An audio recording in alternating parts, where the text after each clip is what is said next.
Hello day student, ना संघर्ष ना तकलीफ तो क्या खाक मजा है जीने में, बड़े बड़े तूफान थम जाते हैं जब आग लगी हो सीने में। इसी के साथ मैं नीरज आप सभी का स्वागत करता हूं अपने ऑनलाइन यूट्यूब चैनल प्रज्ञान पर। कैसे हैं आप सब? आई होप आप सब घर पे होंगे, स्वस्थ होंगे और मेरे वीडियोज देख रहे होंगे। तो जैसा कि मैं आपको बता दूं कि हम लाइट के बारे में पढ़ रहे थे और आज हमारा लाइट का लेक्चर नंबर 4 है। इससे पहले मैं 3 लेक्चर ऑलरेडी डाल चुका हूं, तो अगर कोई मेरा लेक्चर आज फर्स्ट टाइम देख रहा है तो वो इससे पहले के तीनों लेक्चर देखे और उसके बाद वो यहाँ पर आके इस लेक्चर को देखे तो उसको ज़्यादा अच्छे से लेक्चर समझ में आएगा। इसी के साथ में स्टार्ट करते हैं अपन आज का लेक्चर अपना, जिसमें हम पढ़ने वाले हैं sign convention for spherical mirror and image formation by convex mirror. तो इसको पढ़ने से पहले मैं एक बार इसके पहले वाले लेक्चर में जो मैंने आपको पढ़ाया था जल्दी से 2 से 5 मिनट में उसको रिवाइज करवा देता हूँ। इससे पहले वाले लेक्चर में हमने image formation bye concave mirror में देखा था, जिसमें हमने देखा था कि जब हमने ऑब्जेक्ट को इन्फिनिटी पे रखा था तो इमेज उसके फोकस पे बनी थी, रियल और इन्वर्टेड बनी थी और हाईली डिमिनिश्ड बनी थी।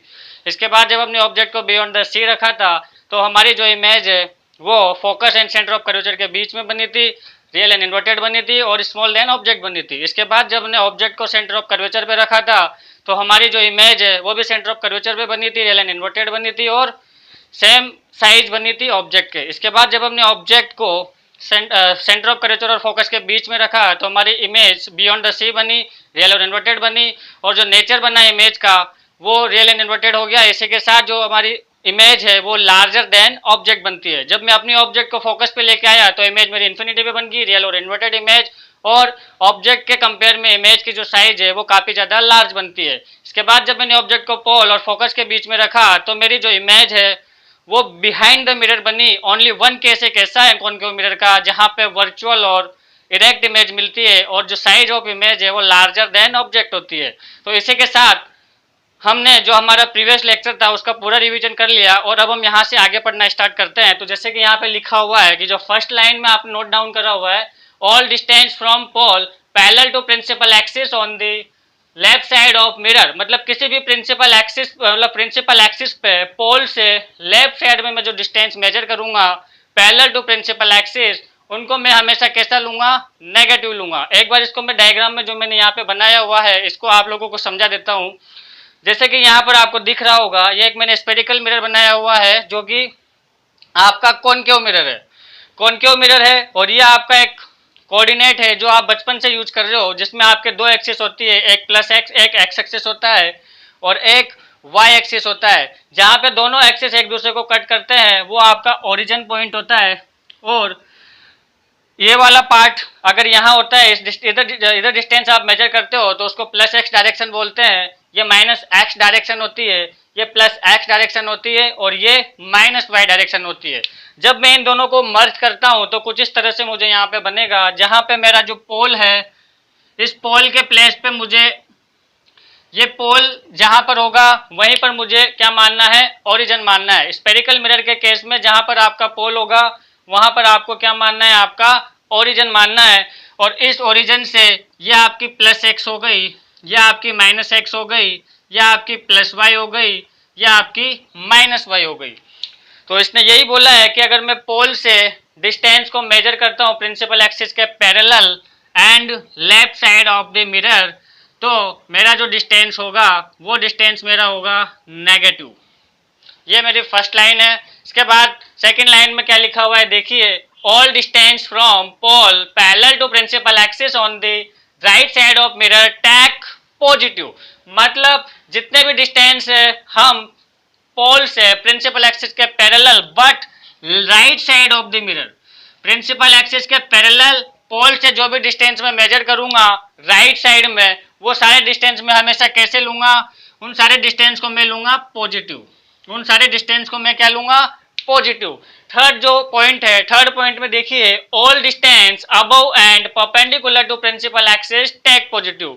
सिंपल भाषा में मैं आपको बताऊं तो प्रिंसिपल एक्सिस से अबव, प्रिंसिपल एक्सिस से अबव डायरेक्शन में परपेंडिकुलर अगर मैं डिस्टेंस मेजर करता हूं तो आप देख रहे होंगे यहाँ पे प्लस का y है तो आपका जो डिस्टेंस हो जाएगा वो भी कैसा हो जाएगा? पॉजिटिव हो जाएगा। फोर्थ पॉइंट देखिए, फोर्थ पॉइंट में है all distance below and perpendicular to principal axis take negative. यानी प्रिंसिपल एक्सिस के बिलो में और प्रिंसिपल एक्सिस से परपेंडिकुलर अगर मैं डिस्टेंस मेजर करता हूं तो वो -y डायरेक्शन होगी, और मैं जो डिस्टेंस मेजर करूंगा वो डिस्टेंस मेरा हो जाएगा यहाँ पर नेगेटिव। तो यानी कि फर्स्ट जो पॉइंट है उससे मैं देखना वो हमें बता रहा है कि जब भी मैं डिस्टेंस प्रिंसिपल एक्सिस के पैरेलल लेफ्ट साइड में मेजर करूंगा तो डिस्टेंस कैसा होगा, नेगेटिव होगा। जब भी मैं डिस्टेंस पोल से parallel to principal axis but किस साइड में, राइट साइड में मेजर करूंगा तो जो मेरा डिस्टेंस होगा वो पॉजिटिव होगा।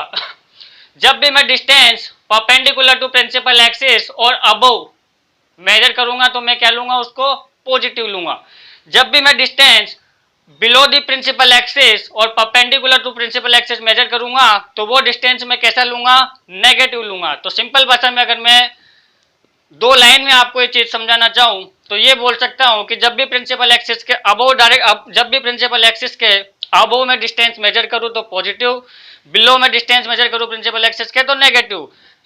मिरर के अगर मैं लेफ्ट साइड में प्रिंसिपल एक्सिस के पैरेलल डिस्टेंस मेजर करूं तो नेगेटिव, और मिरर के अगर मैं राइट साइड में parallel to principal axis distance measure करूं तो पॉजिटिव होगा। हाँ तो डियर स्टूडेंट, अब अपन स्टार्ट करते हैं image formation by convex mirror. तो हमने कॉन्केव मिरर से इमेज कल बनाई थी, आज हम इमेज बनाएंगे किसी कॉन्वेक्स मिरर से।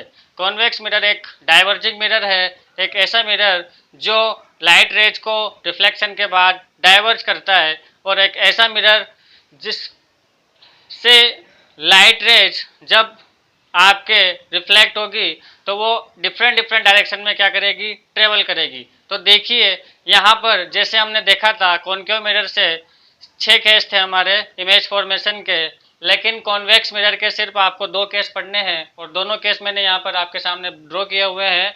तो एक एक करके मैं आपको दोनों को एक्सप्लेन करता हूँ। पहला जो है वो है जैसे आपके यहाँ पे लिखा हुआ है, when object is placed at infinity. तो जब आपका ऑब्जेक्ट इन्फिनिटी पे होगा, तो मैंने कल के लेक्चर में भी आपको बताया था कि इन्फिनिटी से आने वाली लाइट रेज जो होती है वो मतलब सॉरी, जब भी कोई ऑब्जेक्ट इन्फिनिटी पे रहता है तो उससे जो आने वाली लाइट रेज होती है वो कैसी हो जाती है, पैरेलल हो जाती है। तो यहाँ पर कोई ऑब्जेक्ट है जो इन्फिनिटी पे रखा हुआ है तो उससे आने वाली जो लाइट रेज है आपको कैसी दिख रही है, पैरेलल। और जब ये parallel light rays convex mirror की रिफ्लेक्टिंग सरफेस पे इंसिडेंट हो रही है तो यहाँ से इसका क्या होगा, रिफ्लेक्शन होगा। और रिफ्लेक्शन इस तरह से होगा कि आफ्टर रिफ्लेक्शन ये लाइट रेज कहाँ से पास करे, फोकस से पास करते हुए हमें दिखाई दे। तो ये जो लाइट रेज है, ये लाइट रेज रिफ्लेक्शन के बाद कहाँ से गुजरती हुई आपको लगनी चाहिए, तो ये ऐसा लगना चाहिए कि ये लाइट रे कहाँ से पास करे, फोकस से पास करे।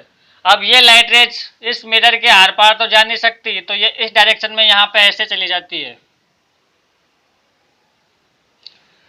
ये मेरी हो गई फर्स्ट लाइट रे, और अब मैं यहाँ से सेकंड लाइट रे जो चल रही है, ये लाइट रे देखो तो ये भी प्रिंसिपल एक्सिस के पैरेलल है।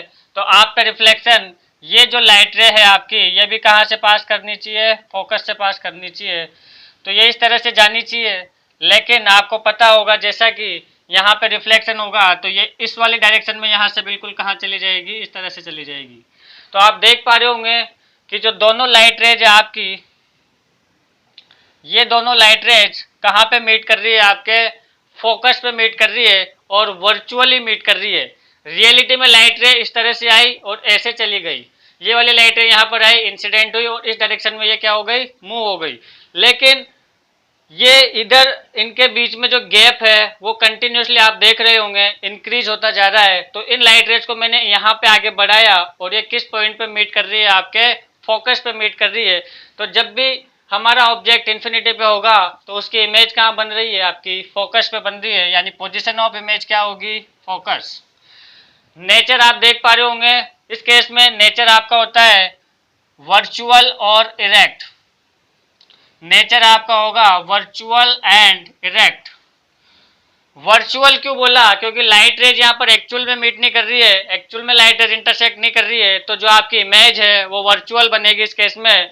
और जो साइज होगी वो आप देख रहे होंगे कि बिल्कुल पॉइंट साइज का जो है वो आपका इमेज है।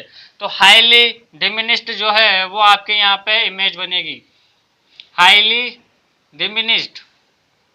इसी के साथ यदि मैं मान लो ऑब्जेक्ट को पोल और मेरे इन्फिनिटी के बीच में किसी भी पोजीशन पे प्लेस करता हूँ तो ये मेरा ऑब्जेक्ट हो गया।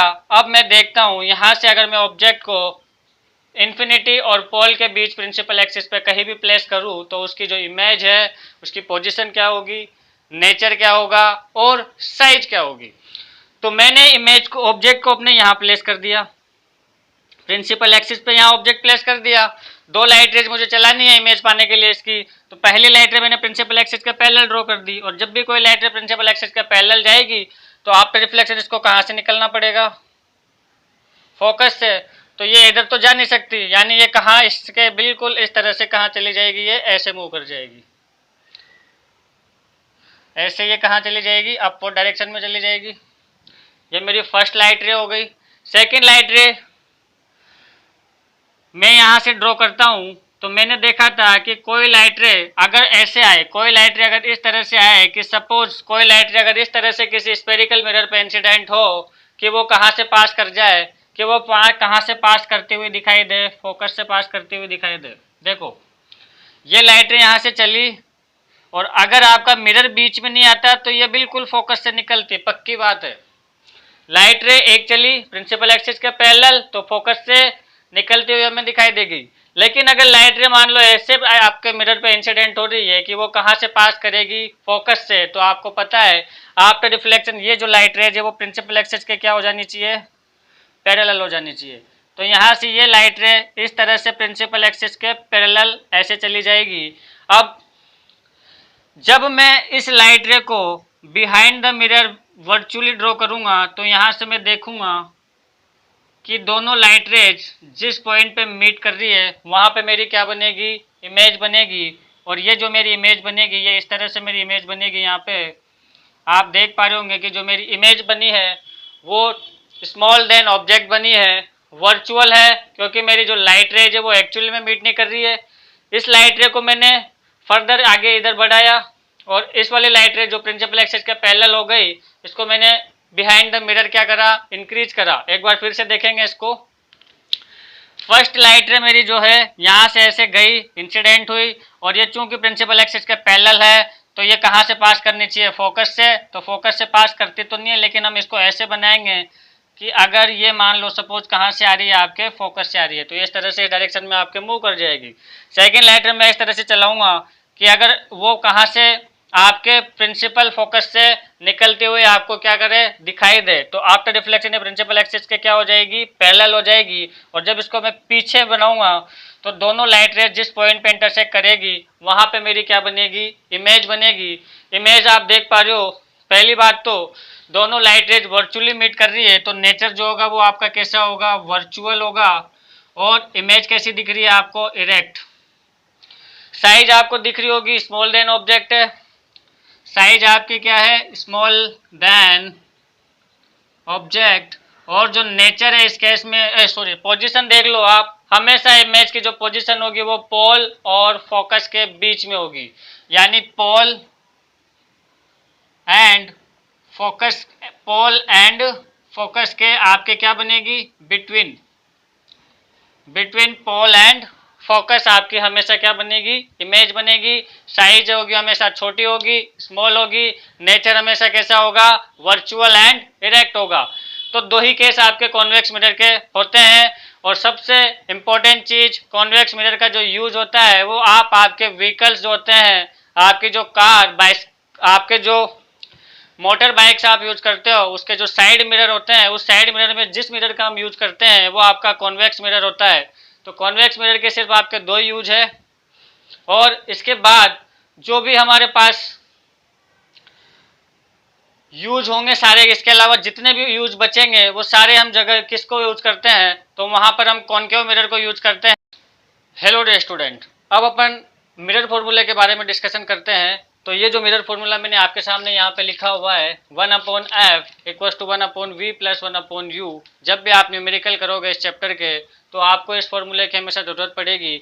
और इस फॉर्मूले पे या लेंस फॉर्मूले पे बेसिस आपके एक न्यूमेरिकल एग्जाम में पक्के से आने वाला है। तो चलिए इस मिरर फॉर्मूले को हम डेराइव करते हैं। तो जैसा कि मैंने आपको बताया था कि जब भी आपने ऑब्जेक्ट को अलग अलग प्लेस पे रखा था प्रिंसिपल एक्सिस पर, तो आपको जो इमेज की पोजीशन हुई थी वो भी डिफरेंट डिफरेंट मिली थी। तो सबसे पहले जब भी हमें मिरर फॉर्मूला डेवलप करना होगा तो एक डायग्राम बनाना पड़ेगा, और मैं यहाँ पर मैंने एक कॉनकेव मिरर लिया हुआ है, और कॉनकेव मिरर में मैंने अपना जो ऑब्जेक्ट है वो बियॉन्ड द सी रखा हुआ है। इस ऑब्जेक्ट को मैंने पी क्यू नेम दे दिया है, और इस पी क्यू ऑब्जेक्ट से मुझे सबसे पहले अपनी इमेज ड्रॉ करनी पड़ेगी। तो यहाँ से मैं एक लाइट रे चलाता हूँ जो प्रिंसिपल एक्सिस के पैरेलल चलेगी। जब ये लाइट रे प्रिंसिपल एक्सिस के parallel reflecting surface of spherical mirror पे इंसिडेंट होगी, तो हमें पता है कि आपका रिफ्लेक्शन ये जो लाइट रे है, ये आपके रिफ्लेक्शन ये जो लाइट रे है ये कहाँ से पास करने वाली है, फोकस से पास करने वाली है। तो इस तरह से लाइट रे गई, ये आपके प्रिंसिपल एक्सिस के पैरेलल थी, और आपका रिफ्लेक्शन ये कहाँ से पास हो गई, फोकस से पास हो गई। इस तरह से ये लाइट रे आपकी आ जाएगी। इसके बाद एक लाइट रे आप ऐसे ले लो जो आपके कहाँ से जा रही है, फोकस से जा रही है। तो आपको पता होगा कि जब लाइट रे आपकी फोकस से जाती है, जब लाइट रे आपकी फोकस से जाती है, तो आपका रिफ्लेक्शन ये जो लाइट रे होगी ये प्रिंसिपल एक्सिस के क्या हो जाती है, पैरेलल हो जाती है। तो ये जो लाइट रे है यहाँ से प्रिंसिपल एक्सिस के पैरेलल हो जाएगी, और ये इस तरह से आपके यहाँ से मूव करेगी।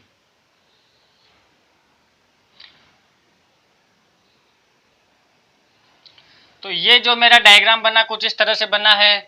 यहाँ पे ये मेरी जो इमेज है वो इस वाली जगह पे बनेगी, और इस तरह से मेरी इमेज बनी है। पी क्यू जो मेरा ऑब्जेक्ट है, और पी डैश क्यू डैश मेरी उसकी क्या बन चुकी है, इमेज बन चुकी है। पी क्यू मेरा ऑब्जेक्ट है जिसकी इमेज मेरी क्या बनी है यहाँ पे, पी डैश क्यू डैश। और जो पी क्यू से चलने वाली लाइट रे थी, ये वाली लाइट रे इस मिरर के जिस पॉइंट पे इंसिडेंस होती है, इस पॉइंट को मैं एल बना देता हूँ। इसको मैंने यहाँ पर ओ कंसिडर कर लिया, और जिस पॉइंट पर सेकंड वाली लाइट रे इंसिडेंस हुई है, तो इस वाले पॉइंट ऑफ इंसिडेंस को मैंने यहाँ पर एम बना दिया, इसको मैंने एम मान लिया।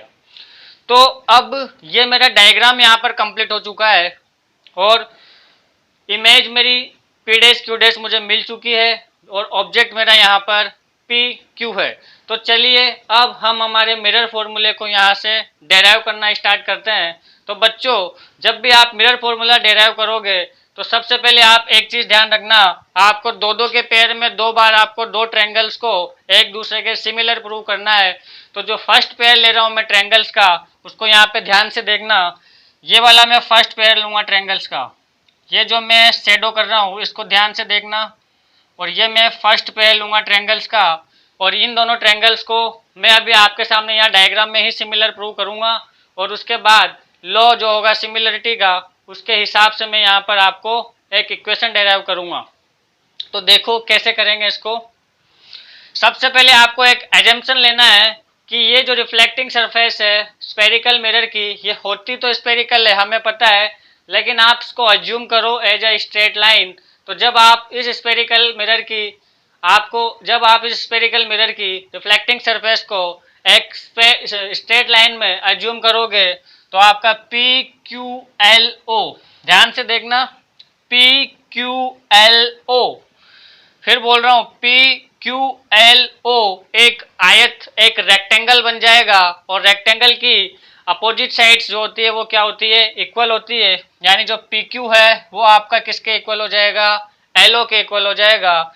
और सेम टू सेम आपके यहाँ भी P dash Q dash M O, P dash Q dash M O, ध्यान से देखना, P dash Q dash M O में पी डैश क्यू डैश की जो वैल्यू है ये पी डैश क्यू डैश किसके इक्वल हो जाएगी, ओ एम के इक्वल हो जाएगी। तो आप सबसे पहले यहाँ पर यही चीज मानोगे, लेट अज्यूम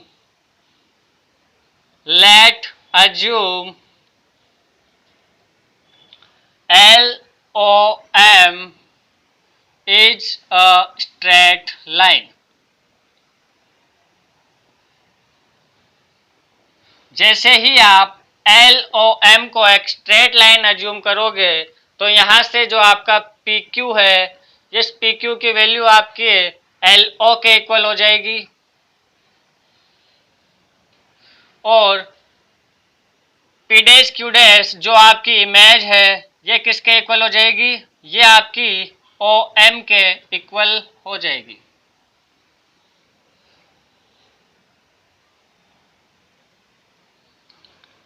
ठीक है, इसको आप अब देखो, यहां से आप ट्रेंगल जो पेयर लोगे वो लोगे सबसे पहले P Q F and F P Q F और ओ एम एफ। ध्यान से देखना, मैंने ट्रेंगल कौन सा लिया है, पी क्यू एफ और ओ एम एफ। मैं यहां पर इसको अलग से बना रहा हूं, तो देख लो आप सबसे पहले इन triangle P Q F and triangle, कौन सा ट्रेंगल आ जाएगा आपका, ओ एम एफ। ठीक है, तो in triangle P Q F and triangle O M F में जब आप देखोगे, इन दोनों ट्रेंगल्स को मैं यहां पे ड्रॉ कर रहा हूं, तो ये इस तरह से ट्रेंगल आपको दिख रहे होंगे वहां पे।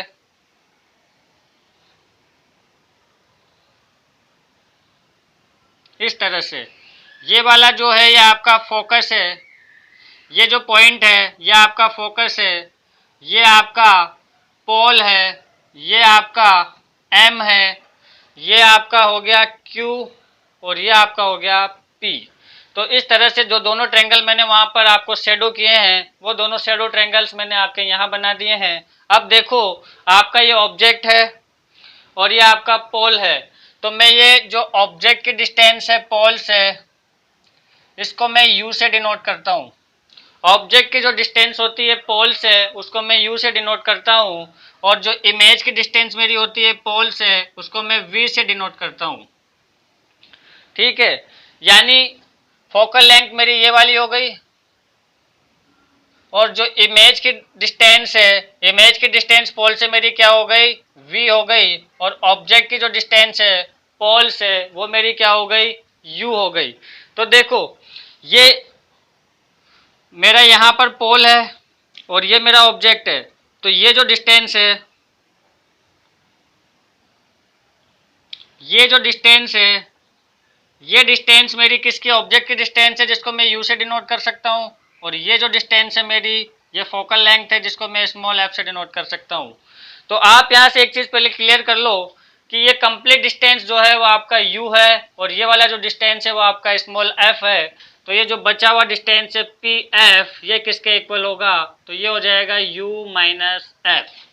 किसके इक्वल हो जाएगा ये, यू माइनस एफ। अब देखो, ट्रेंगल पी क्यू एफ और क्यू एम एफ एक दूसरे के सिमिलर ट्रेंगल्स है, वो आपको दिखाई भी दे रहे होंगे। सबसे पहले तो ये दोनों एंगल इक्वल है, इन दोनों ट्रेंगल्स के वर्टिकल अपोजिट एंगल्स दोनों ट्रेंगल के इक्वल है, तो मैं बोल सकता हूं कि angle P F Q equal होगा एंगल पी एफ क्यू, तो ओ एफ एम। क्यों इक्वल है, तो ये वर्टिकल अपोजिट एंगल है। क्यों इक्वल है, क्योंकि ये कौन से एंगल है आपके, वर्टिकल अपोजिट एंगल। अब देखो यहां से ये वाला एंगल आपका 90 डिग्री है, क्योंकि ये जो आपका डिस्टेंस है, ऑब्जेक्ट आपने बिल्कुल परपेंडिकुलर खड़ा कर रखा है प्रिंसिपल एक्सिस से, तो ये वाला एंगल आपका कितना होगा, 90 डिग्री होगा। और यहाँ पर ये आपने स्ट्रेट लाइन अज्यूम की है, तो ये वाला एंगल भी कितना होगा आपका, 90 होगा।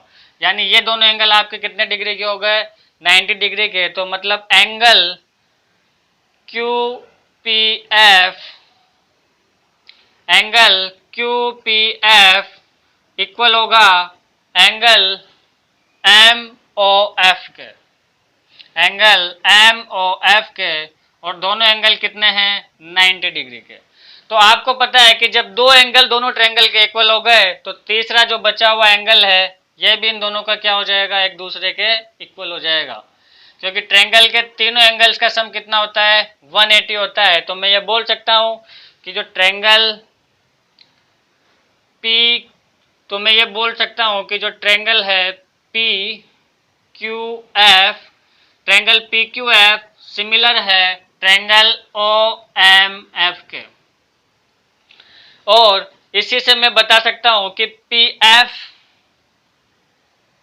अपॉन ओ एम, इनकी जो संगत भुजाएं है उनका जो रेशियो होगा वो क्या होगा, आपके इक्वल होगा। तो P Q ratio Q M ये इक्वल होगा किसके, ये आपके इक्वल हो जाएगा पी एफ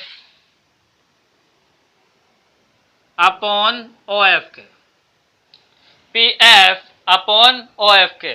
तो यहां से आप इनकी वैल्यू पुट करेंगे, P Q upon O M और P F upon O F. तो देखो P Q upon O M के बाद इसका जो रेशो है वो आपके P F upon O F के इक्वल है, और आपकी जो पी एफ है, आपकी पी एफ की वैल्यू कितनी है, u माइनस एफ।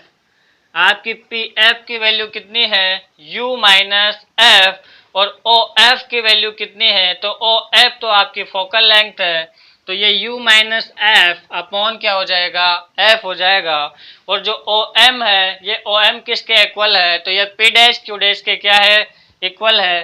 तो यहाँ से आपके इक्वेशन निकल के आती है P Q upon P dash Q dash equal to u minus f upon f. यहाँ से ये जो आपके आई है यह आपके इक्वेशन नंबर 1 है।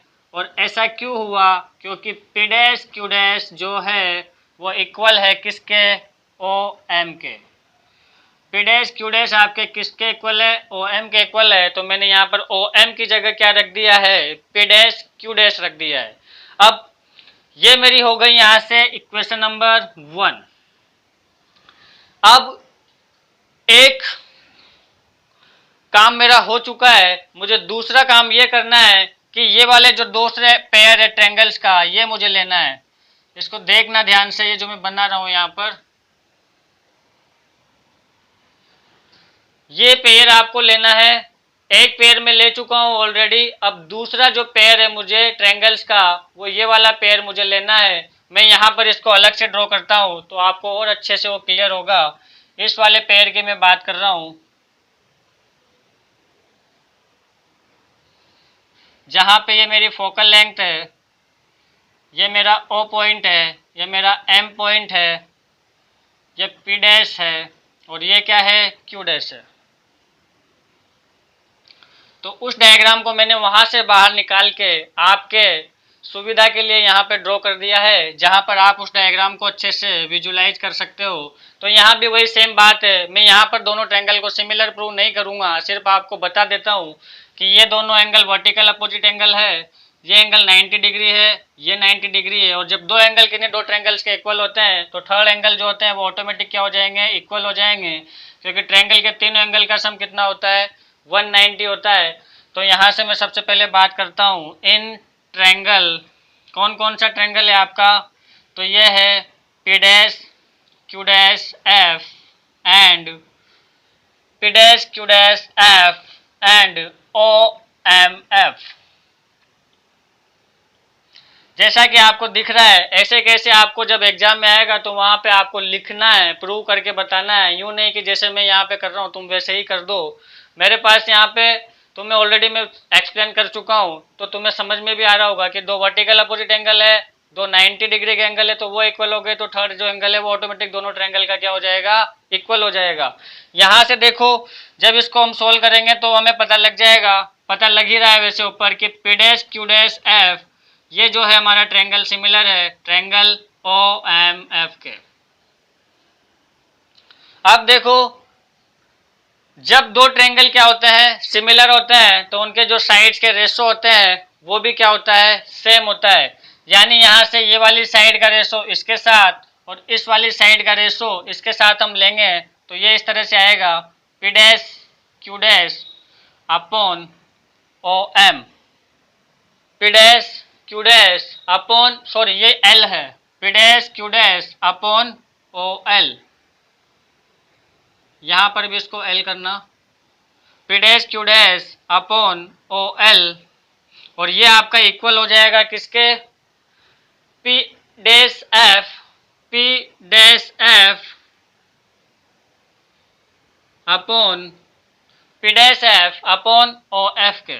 अच्छा, सबसे पहले ये देखो आप कि ओ एफ, ये रही आपकी ओ एफ, तो पोल और फोकस के बीच की जो लेंथ होती है वो आपकी क्या होती है, फोकल लेंथ।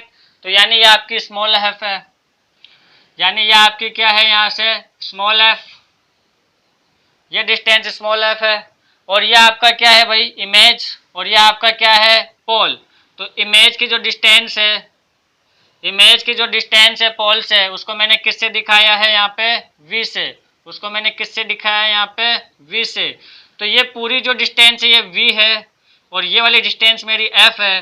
तो बची हुई जो ये डिस्टेंस होगी ये मेरी क्या हो जाएगी, जो बची हुई डिस्टेंस है मेरी ये वाली कौन सी, पी डैश एफ। तो ये मेरी क्या हो जाएगी, ये हो जाएगी v माइनस स्मॉल एफ। अब आ जाओ, तो पी डैश एफ की वैल्यू कितनी हो गई, अभी अभी मैंने निकाली, v minus f. O F क्या है मेरी, तो ओ एफ तो मेरी फोकल लेंथ ही है। ओ एफ क्या है मेरी, तो ओ एफ फोकल लेंथ है। अब देखो इसको आगे देखते हैं, तो जो ओ एल है, ये ओ एल किसके इक्वल है, पी क्यू के। हमने स्टार्टिंग में ही निकाला है कि जो ओ एल है ये किसके इक्वल है, पी क्यू के, क्योंकि ये पूरा रेक्टेंगल हो गया था जब हमने इसको स्ट्रेट लाइन अज्यूम किया था। तो पी क्यू किसके इक्वल हो जाएगा, ओ एल के। तो यहाँ से चूंकि P dash Q dash, sorry, चूंकि, अच्छा यहाँ देख लो एक बार, पी डैश क्यू डैश की जगह में ओ एल की जगह में क्या लिख सकता हूँ, यहाँ पे पी क्यू लिख सकता हूँ। और ये किसके इक्वल हो जाएगा, v minus f upon F के। ऐसा इसलिए लिखा क्योंकि जो मेरा ओ एल है वो किसके इक्वल है, पी क्यू के इक्वल है। अब देखो आप, ये मेरी हो गई यहाँ से इक्वेशन नंबर 2, ये मेरी हो गई यहाँ से इक्वेशन नंबर 2। तो इन दोनों इक्वेशन से आप देख रहे होंगे कि यहाँ से पी क्यू की value P dash Q dash जो है वो u minus f upon F के इक्वल है। यहाँ से P dash Q dash upon P Q की वैल्यू जो है वो v minus f upon F है। तो जब मैं तीनों को एक साथ लिखता हूँ तो मैं यहाँ से P dash Q dash, P Q upon P dash Q dash की वैल्यू को यहाँ पर ड्रॉ करूंगा। सबसे पहले मैं इसको उल्टा कर लेता हूँ, तो यहाँ से P Q upon P dash Q dash जो होगा मेरा ये हो जाएगा f upon v minus f, ठीक है। और यहाँ से ये मेरी इक्वेशन नंबर हो गई। अच्छा अब देखो, अब यहाँ से P Q upon P dash Q dash की वैल्यू को मैं यहाँ पुट कर रहा हूँ, यहाँ से P Q upon P dash Q dash की वैल्यू को मैं यहाँ पुट कर रहा हूँ। तो जब मैं इस वैल्यू को यहाँ पुट करूँगा तो ये इस तरह से आ जाएगी, u minus f upon F equal हो जाएगा किसके, f upon v minus F के, ठीक है। इस P Q upon P dash Q dash की जगह मैंने क्या लिख दिया, u minus f upon F, और बाकी f upon v minus F की जगह वो वैसा का वैसा चल रहा है। तो देखो जब इसको मैं आगे सोल्व करूंगा यहाँ से, तो यहाँ से इन दोनों को हम क्रॉस मल्टीपल कर देंगे, तो ये दोनों आपस में मल्टीप्लाई हो जाएंगे और ये दोनों आपस में मल्टीप्लाई हो जाएंगे। तो इसको मैं यहाँ से कुछ इस तरह से करता हूँ, देखिए आप,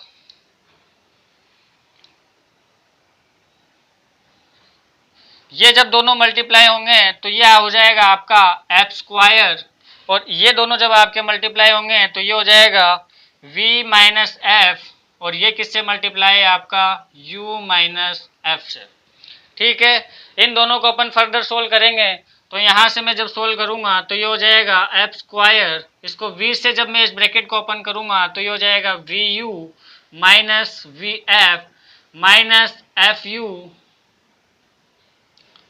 माइनस एफ यू, और माइनस ये हो जाएगा प्लस एफ स्क्वायर। यहाँ से आप देखोगे एफ स्क्वायर से एफ स्क्वायर आपका कैंसिल हो जाएगा, तो ये हो जाएगा आपका 1 equal to v u minus v f minus f u. यहाँ पर जब मैं नेगेटिव वाली टर्मिनोलॉजी को इधर यहाँ पे ट्रांसफर करूँगा तो यहाँ से वी यू इक्वल हो जाएगा मेरा वी, यहाँ से मेरा आ जाएगा we f plus f u और ये इक्वल हो जाएगा मेरा वी यू के। अब ध्यान देना, यहाँ से इस पूरी इक्वेशन को मैं यू वी एफ से डिवाइड कर रहा हूँ। इस पूरी, यहाँ पर मैं इस वाले पोर्शन को हल्का सा हटा रहा हूँ और उसको हटाने के बाद इस वाले पोर्शन को मैं यहाँ से रब कर रहा हूँ और उसको मैं यहाँ नोट कर रहा हूँ।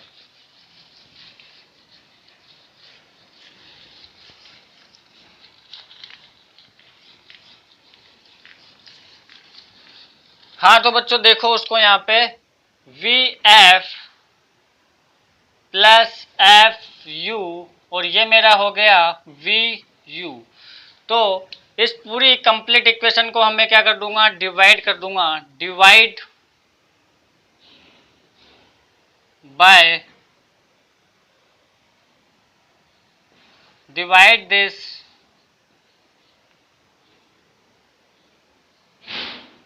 Equation by you v F. Complete पूरी की पूरी आप इक्वेशन को यू वी एफ से क्या कर दो, डिवाइड कर दो। तो यहाँ पर we f plus f you, इसको मैंने यहाँ पे आ गया मेरा यू वी एफ और इस वी यू को भी मैं किससे डिवाइड कर दूंगा, यू वी एफ से डिवाइड कर दूंगा। ठीक है, अब यहाँ पे बीच में प्लस का साइन है तो दोनों को मैं जब कंबाइन करूंगा तो मैं इस तरह से नोट कर सकता हूँ, v f upon u v f plus f u upon u v f और यहाँ पे मेरा हो जाएगा v u upon u v f. तो ध्यान से देखिए बालको, यहाँ से वी से वी कट गया, एफ से यू कट गया, एफ से एफ कट गया, यू से यू कट गया, एफ से एफ कट गया, वी से वी कट गया। तो सिंपल जो भी बचा है उसको आप यहाँ पे नोट कर दो और आपका जो है मिरर फॉर्मूला यहाँ से डेराइव हो जाएगा। यहाँ पे मेरे बचा है 1 अपॉन यू, यहाँ पे मेरे क्या बचा है 1 अपॉन यू, प्लस की जगह प्लस आ जाएगा। यहाँ पर मेरा क्या बचा है 1 अपॉन वी और ये इक्वल है किसके, 1 अपॉन एफ के। तो एग्जाम में अगर कभी आपके मिरर फॉर्मूला आ जाता है तो इस मिरर फॉर्मूले को आप इस तरह से डेराइव करोगे और इस पर आप जितने स्टार हो सके लगा लेना, क्योंकि आपके एग्जाम पॉइंट ऑफ व्यू से सबसे ज़्यादा अगर इम्पोर्टेंट अभी तक हमने जो कुछ पढ़ा है उसमें है तो ये मिरर फॉर्मूला है, जिसका डेरिवेशन भी आपके एग्जाम में आ सकता है और इस पर बेस्ड जो न्यूमेरिकल है वो तो आपके आना ही आना है, चाहे वो लेंस का आ जाए चाहे वो मिरर का आ जाए। Thank you so much. Dear student, आपके लिए एक ज़रूरी इन्फॉर्मेशन है। अब से एवरी मंडे टू फ्राइडे मैं 1 PM पर साइंस की क्लास अपलोड करूंगा, तो आप डेली 1 PM पर यहां पर आए, वीडियो को देखें और अगर आपको पसंद आए तो लाइक एंड सब्सक्राइब करें। Thank you so much.